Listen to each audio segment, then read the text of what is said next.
I'm Julie Mason. You're listening to The Press Pool on SiriusXM's POTUS. Joining us now, John Prey Jr. is president and CEO of Operation Homefront. He's a retired brigadier general in the U.S. Air Force. Let's talk about Operation Homefront and his new gig. John, welcome back to the show. Hey, thank you, Julie. It's always great to be on. So you left the USO, and now tell us about Operation Homefront. Yeah, I have literally been here. This is my one-year anniversary at Operation Homefront. Of course, it took a lot to pull me away from a great organization like the USO, but Operation Homefront is doing some amazing work for our military families. Our mission is essentially kind of broken up into what we do and why we do it. And what we do is we build strong, stable, and secure military families. Now, the why is incredibly important. It's so that these military families can to thrive, not just struggle to get by in the communities that they have worked so hard to protect. What kind of services do they need?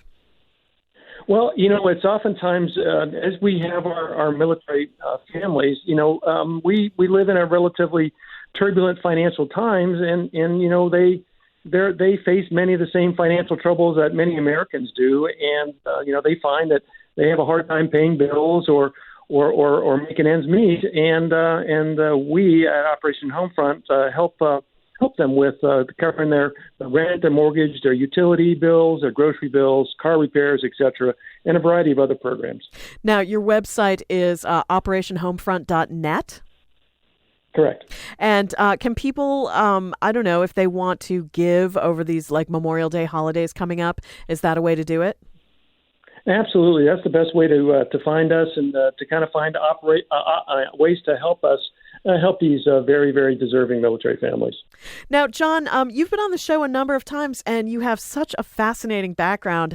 Of course, executive secretary to the National Security Council during the Bush administration, responsible for managing policy formation. You left the government in 2009 and have done various things. Now this. You also come from a military family and have a military background.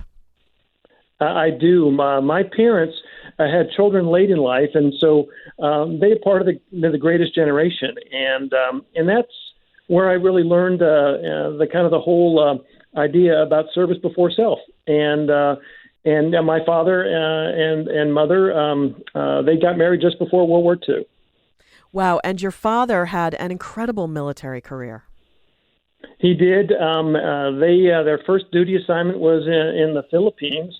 And they got there in the mid 1940, and then as the war clouds kind of started bubbling up on the horizon, the Army sent my mother back home in early 1941, and as the war kind of started looking like it was going to happen. The December 7th, 1941, it all kind of broke loose, and my father was in the Philippines and was captured when the U.S. surrendered there in March of 1941, and he then spent the next 3.5 years after surviving the Bataan Death March as a prisoner of war in Japan. That is amazing. How did he get through it? Did he talk about it when he came home? Well, he did, and it was he tributes to his survival to a lot of things. One of which, of course, was his faith, and not only in religious, higher being, but his faith in his family and in the country to continue to work to get him released. He also had the faith in his comrades. On this Memorial Day, I would remember we would gather and he would remember those that did not make it home as he did, and the contributions that they made to our way of life. And so Memorial Day is incredibly important in my family, and I think it represents something very important for all Americans. John, how would he remember his colleagues? Would he talk about them, or would it be sort of a silent remembrance, or would there be a gathering? It would be more of a silent a memory. He would want to pause and reflect upon those that had really paid the ultimate sacrifices for for our country and all that it stands for. And I know he would have recurring. They'd get together with former friends of his that were POWs, and there was an annual reunion that they would go to. His camp was in Sujin, and they would have regular annual kind of get-togethers. As you might imagine, they stopped those many years ago, as there were very few remaining members of that group. So, those have all ended. But we remember, as our family remembers on May 31st. We remember and continue on that tradition. I'm talking with John Prey Jr. He's president and CEO of Operation Homefront. He's a retired brigadier general at the U.S. Air Force. Let's talk about what Operation Homefront has in store for Memorial Day this year.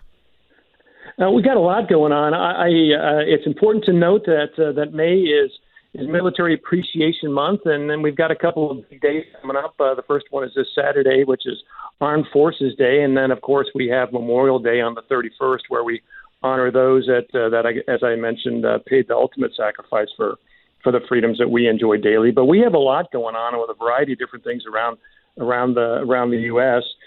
For example, we have we're going to be working with on Memorial Day the Washington Nationals here in Washington D.C., where we're going to be honoring military families. We have we're going to be participating in a variety of Memorial Day parades in La Crosse, Wisconsin, Holt, Michigan, and Harleysville, Pennsylvania. We're going to be participating in a variety of cookouts across the U.S., as well as a number of golf tournaments. So we're going to be doing a lot on Memorial Day to kind of allow, I would say, Americans to kind of join us and as we honor and support and strengthen and highlight the military families to make our country and communities so much better.